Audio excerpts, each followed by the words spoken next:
Nada hay más repugnante que un ser humano corrompido. Permítanme presentarles al filósofo más implacable, más despiadado y quizás más provocador de toda la historia de la filosofía occidental. Un hombre que mató a Dios, demolió la moral, insultó a Sócrates y mientras hacía todo esto, se describía a sí mismo como dinamita. Pero lo que Nietzsche realmente hizo fue algo mucho más profundo y mucho más perturbador que todo eso. En 1888, apenas unos meses antes de perder la razón, le exigió cuentas a toda la civilización occidental en un solo libro. Juzgó uno por uno todo aquello que la humanidad había considerado sagrado durante 2000 años, desde Sócrates hasta Platón, desde Kant hasta el cristianismo. El libro se llamaba El crepúsculo de los ídolos, y ese nombre no fue elegido al azar. Los ídolos de los que habla no son estatuas ni templos, son todas aquellas grandes ideas grabadas a fuego en la mente humana y aceptadas sin cuestionamiento alguno. En este texto voy a examinar esas ideas una por una y con toda probabilidad a mostrar cómo muchas de ellas siguen infiltrándose en las entrañas de nuestra sociedad. El golpe más contundente de Nietzsche recae curiosamente sobre uno de los padres fundadores de la filosofía occidental, Sócrates.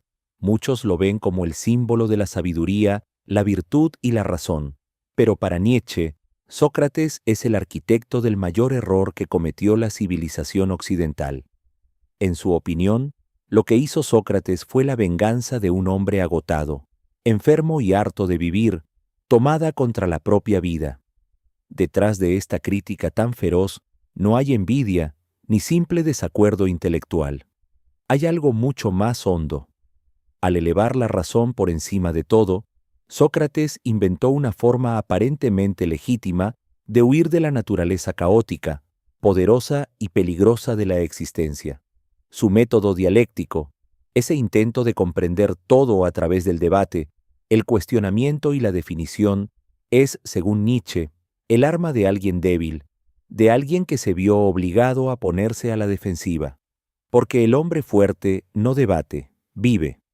En El crepúsculo de los ídolos, el filósofo escribe que intenta comprender de qué enfermedad surgió la ecuación socrática de razón igual a virtud igual a felicidad. Para Nietzsche, el final de la vida de Sócrates ya lo decía todo. En su lecho de muerte, Sócrates pronunció sus últimas palabras: «Le debo un gallo a Asclepio». Asclepio era el dios griego de la curación, y se le ofrecía un gallo en sacrificio cuando un enfermo sanaba. Sócrates veía la muerte como una curación, es decir, consideraba que vivir era una enfermedad. Esa es la interpretación que hace Nietzsche, y es demoledora. Para él, esa confesión es la más vergonzosa que puede hacer un filósofo, porque quien desprecia la vida, en realidad nunca ha vivido de verdad, y aquí es donde aparece el verdadero problema que le preocupa a Nietzsche. La convicción socrática de que la razón está por encima de todo se fue incrustando en la filosofía occidental a lo largo de los siglos, alejando a los seres humanos de sus instintos, sus pasiones y sus fuerzas naturales. La ecuación, razón igual a virtud igual a felicidad, puede sonar ordenada y atractiva, pero para Nietzsche es una mentira peligrosa que le lima la riqueza a la vida y convierte al ser humano en una criatura estéril y sin pulso. Sócrates la inventó, Platón la difundió, y el cristianismo la ofreció a millones de personas como si fuera una religión. En El crepúsculo de los ídolos lo dice sin rodeos: Sócrates fue un malentendido, y toda la moral de la curación, incluida la moral cristiana, fue también un malentendido. La crítica de Nietzsche a Sócrates es, en el fondo, una advertencia susurrada al oído de todos nosotros. ¿Cuántas veces, cuando sentíamos algo o queríamos hacer algo, nos detuvimos a preguntarnos, ¿pero tiene sentido esto? ¿Cuántas veces silenciamos nuestros instintos y obedecimos la fría voz de la razón? Pues bien, según Nietzsche, en cada uno de esos momentos estábamos perpetuando el legado de Sócrates, y sin saberlo, huyendo de la vida. El siguiente blanco de Nietzsche es quizás el más personal y el más inquietante: la moral. Pero hay que ser cuidadosos aquí, porque Nietzsche nunca defendió la inmoralidad. Su problema iba mucho más al fondo.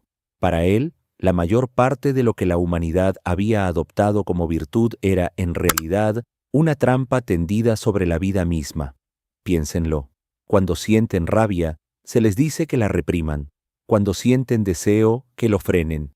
Cuando sienten ambición, que la entiendan como arrogancia. Si ceden, son virtuosos. Si no ceden, son pecadores. Para Nietzsche esto es una catástrofe en toda regla, porque la rabia, el deseo y la ambición no son defectos. Son la energía vital en su estado más puro. Intentar extinguirlos no fortalece al ser humano. Al contrario, lo pudre por dentro. En El crepúsculo de los ídolos escribe: todos los viejos monstruos morales están de acuerdo. Hay que matar las pasiones. La destrucción de las pasiones no es más que someterse abiertamente a su estupidez y a las consecuencias no deseadas de esa estupidez, algo que hoy nos parece la versión más afilada de la misma estupidez. Para Nietzsche, las pasiones no debían eliminarse, sino transformarse. La rabia de un artista puede volverse lienzo. La pasión de un filósofo puede volverse pensamiento. La ambición de un líder puede volverse visión. A eso lo llamaba sublimación. Pero la religión y la moral tradicional se interponían exactamente en ese punto de transformación. Le enseñaban a la gente a reprimir sus instintos, no a utilizarlos. Entonces Nietzsche lanza la pregunta decisiva: ¿a quién le conviene esta moral? ¿A los fuertes o a los débiles? La respuesta para él es evidente. El débil intenta rebajar al fuerte, declarando pecado su energía y su pasión. La humildad se convierte en virtud porque el orgullo resulta peligroso. La paciencia se elogia porque la audacia aterra. La pobreza se bendice porque la riqueza es otra cosa del todo. Nietzsche lo denomina moral de esclavos en la genealogía de la moral, y señala que el cristianismo ha sido el sistema que con más éxito ha inoculado esa moral en la humanidad. Más adelante, en el mismo libro escribe: si pisas a un gusano se retuerce, eso es sensato. Así reduce el riesgo de que lo pisen de nuevo. En el lenguaje de la moral, a eso se le llama humildad. Esta crítica de Nietzsche va dirigida a quienes ocultan su éxito bajo el manto de la modestia, a quienes no pueden decir la verdad por querer parecer amables, a quienes renuncian a sus propios deseos para aparentar que son buenas personas. Y les lanza una sola pregunta: ¿lo haces porque realmente lo deseas? ¿O porque te convencieron de que debías hacerlo? En El crepúsculo de los ídolos, Nietzsche enumera uno por uno los 4 grandes errores lógicos que la humanidad ha cometido a lo largo de la historia. Los llama los 4 grandes errores, y no son simples equivocaciones ordinarias. Son ilusiones profundas que, según él, han moldeado durante siglos la forma en que los seres humanos piensan, juzgan y viven. El primero es la confusión entre causa y efecto. Nietzsche lo llama el error de la causalidad de dentro a fuera. Las personas toman algo que ocurre después de otra cosa y lo consideran su causa. Es decir, leen lo que es un resultado como si fuera una causa, y lo que es una causa como si fuera un resultado. A lo largo de la historia de la religión y la moral, este error se ha repetido una y otra vez. Se dice: si vives con virtud, gozarás de buena salud. Pero para Nietzsche, eso es exactamente al revés. La persona sana vive con energía. La persona que vive con energía parece virtuosa. La causa y el efecto han sido intercambiados. En el libro, el filósofo lo dice así: la religión y la moral afirman: un linaje, un pueblo perece por el pecado y el lujo.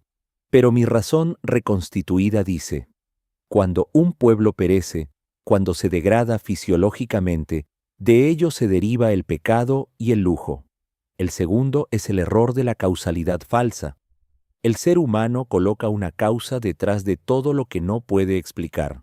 Si sueña, inventa un alma. Si siente miedo, crea un demonio. Para Nietzsche, conceptos como la voluntad, el alma o la conciencia nacieron precisamente de esa necesidad. El ser humano no soporta la ambigüedad y por eso fabrica causas que no son reales. Y luego cree en esas invenciones con tal convicción que ni se le pasa por la cabeza cuestionarlas. En El crepúsculo de los ídolos escribe: el error del espíritu como causa fue confundido con la realidad y convertido en su criterio, y se le llamó Dios. El tercero es el error de las causas imaginarias. Este va de la mano del segundo, pero tiene una dimensión aún más sutil. El ser humano no solo atribuye causas falsas a lo que no entiende del exterior, sino también a su propio mundo interior. Quieren hacer algo, pero lo etiquetan como la voluntad de Dios o la voz de la conciencia. Para Nietzsche, esta es la forma más extendida en que el ser humano se oculta a sí mismo sus propios deseos y motivaciones. La moral y la religión han explotado ese mecanismo hasta el límite. Le han alienado al individuo sus propios deseos, los han reempaquetado como pecado o mandato divino, y se los han devuelto así. El cuarto es la ilusión del libre albedrío, y es el más llamativo de todos. Para Nietzsche, el libre albedrío es un concepto que los seres humanos inventaron para poder culparse y castigarse mutuamente. Cuando alguien hace algo malo, se dice: lo quiso y lo hizo, luego es responsable. Pero Nietzsche lo rechaza de raíz. Nadie toma una decisión desde cero. Cada acto es el reflejo de la naturaleza, la historia y las circunstancias de esa persona. El libre albedrío no es una realidad. Es el elemento con el que el juicio moral se justifica a sí mismo. Y ese instrumento no ha servido durante siglos para otra cosa que para producir culpa, castigo y remordimiento. En el libro escribe: se consideró que los seres humanos eran libres para que pudieran ser juzgados, castigados y declarados culpables. Por consiguiente, se tuvo que asumir que toda acción era voluntaria y que la causa de toda acción residía en la conciencia. De este modo, la falsificación más fundamental en psicología fue convertida en principio de la psicología misma. El denominador común de estos 4 errores es este: en todos ellos, el ser humano no vio la realidad tal como era, sino que la amasó según sus propias necesidades. El miedo, la culpa y la búsqueda de sentido se interponen ante la realidad, y lo más peligroso es que estos errores han calado tan hondo que se ha vuelto casi imposible verlos como errores. El capítulo más filosófico y quizás más devastador de El crepúsculo de los ídolos lleva por título cómo el mundo verdadero acabó convirtiéndose en una fábula. Apenas ocupa unos pocos párrafos, pero con ellos Nietzsche intenta demoler 2000 años de fundamentos del pensamiento occidental, y lo hace con tal agudeza y tal concisión que cuando el lector da vuelta a la página, todavía está tratando de entender qué acaba de ocurrir. El problema de fondo es este: desde Platón, el pensamiento occidental ha dado por sentado que existen 2 mundos distintos. Por un lado, este mundo que vemos con los ojos y tocamos con las manos, imperfecto y engañoso. Por otro, el mundo verdaderamente real, inmutable, perfecto e inaccesible. Platón lo llamó el mundo de las ideas. El cristianismo lo reempaquetó como el cielo, y Kant trasladó esa misma distinción a la filosofía con su concepto de la cosa en sí. Para Nietzsche, todos ellos eran versiones distintas del mismo error disfrazado de diferente manera. Nietzsche destruye esa distinción entre 2 mundos en 6 pasos. Al principio, el mundo verdadero es algo que el sabio puede alcanzar. Luego, solo se le garantiza al virtuoso. Después, aunque no puede probarse, se le cree porque consuela. Más tarde se declara incognoscible. Luego se lo considera innecesario. Y al final desaparece. Pero justo ahí Nietzsche llega a una conclusión inesperada. Cuando el mundo verdadero desaparece, también desaparece el mundo de las apariencias, porque la apariencia solo puede definirse en relación con algo real. Si los dos desaparecen juntos, el sistema se derrumba, y lo que queda es solo este mundo, este instante, este cuerpo, esta vida. No existe otra realidad, no existe otro mundo, no existe ningún sentido aplazado para el más allá. Para Nietzsche esto es una gran liberación, pero también es una gran responsabilidad. Si el sentido no está allá, entonces hay que crearlo aquí, ahora, por uno mismo.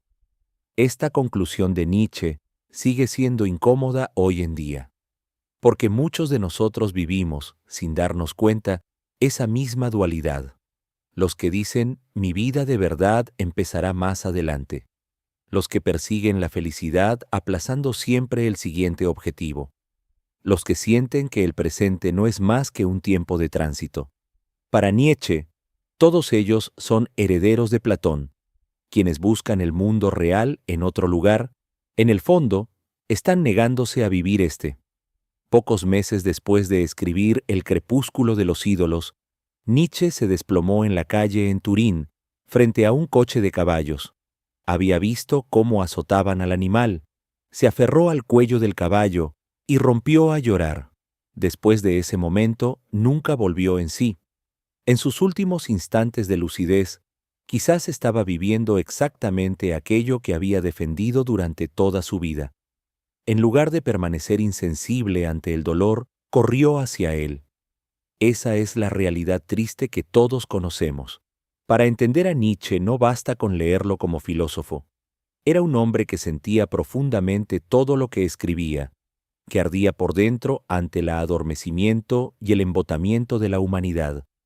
El crepúsculo de los ídolos nació de esa rabia, una rabia dirigida contra Sócrates, contra la moral, contra los mundos imaginarios y contra las trampas que el ser humano se tiende a sí mismo. Pero detrás de esa rabia había también una esperanza muy profunda, la esperanza de que el ser humano pudiera sacudirse esas ilusiones, descubrir su propia fuerza y abrazar esta vida tal y como es,